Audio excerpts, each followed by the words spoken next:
തീർച്ചയായിട്ടും ക്ഷേത്രങ്ങളുമായി ബന്ധപ്പെട്ട എന്ത് സമുച്ചയങ്ങൾ ഉയർന്നാലും അത് ഭക്തജനങ്ങളുടെയും സനാതന ധർമ്മത്തിന്റെ നിർവഹണം എന്നത് പൂർണ്ണമാവണമെങ്കിൽ സർവസമൂഹത്തിനും, അത് നമുക്ക് ക്ഷേത്രത്തിന്റെ അങ്കണത്തിൽ ചില നിർദ്ദേശങ്ങൾ ഉണ്ടാവും, ചില റെസ്ട്രിക്ഷൻസ് ഒക്കെ ഉണ്ടാവും, അതൊക്കെ ആചാരവുമായി ബന്ധപ്പെട്ടതാണ്.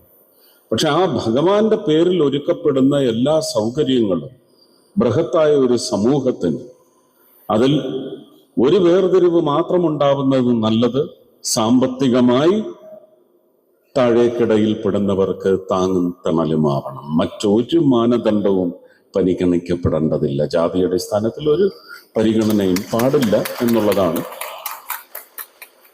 അപ്പൊ അങ്ങനെ ബാക്കി ക്ഷേത്രത്തിന്റെ ആചാരവുമായി ബന്ധപ്പെട്ട് എല്ലാ നിർദ്ദേശങ്ങളും വളരെ കണിശമായി തന്നെ പാലിക്കപ്പെടണം. ഇല്ലെങ്കിൽ അതിന് മറ്റ് സ്ഥലങ്ങൾ അവർ കണ്ടെത്തണം. ഇത് തന്നെയാണ് തത്വം. എല്ലാ മതസ്ഥാപനങ്ങളും ഇത് കർശനമായി നിർദ്ദേശിക്കുന്നുണ്ട്, അനുസരിപ്പിക്കുന്നുമുണ്ട്. നമുക്ക് തുല്യത എന്ന് പറയുന്നതാണ് ഇന്ന് ഈ രാജ്യത്ത് കുറച്ചുകൂടി ഊട്ടി ഉറപ്പിക്കേണ്ടത്. അതിനായി UCC എന്ന് പറയുന്ന യൂണിഫോം സിവിൽ കോഡൊക്കെ ശക്തമായി തന്നെ മുന്നോട്ട് വരും.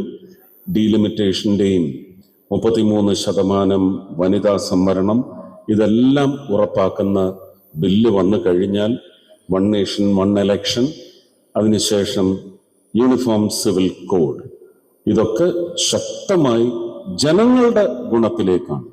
അത് കോൺഗ്രസ്സുകാരൻ്റെയോ BJPക്കാരൻ്റെയോ മാർക്സിസ്റ്റുകാരൻ്റെയോ CPI-കാരൻ്റെയോ മറ്റ് പാർട്ടികളുടെയോ ഒന്നും ഒരു ഗുണത്തിന് വേണ്ടിയും നമുക്കൊന്നും ചെയ്യാനൊക്കത്തില്ല.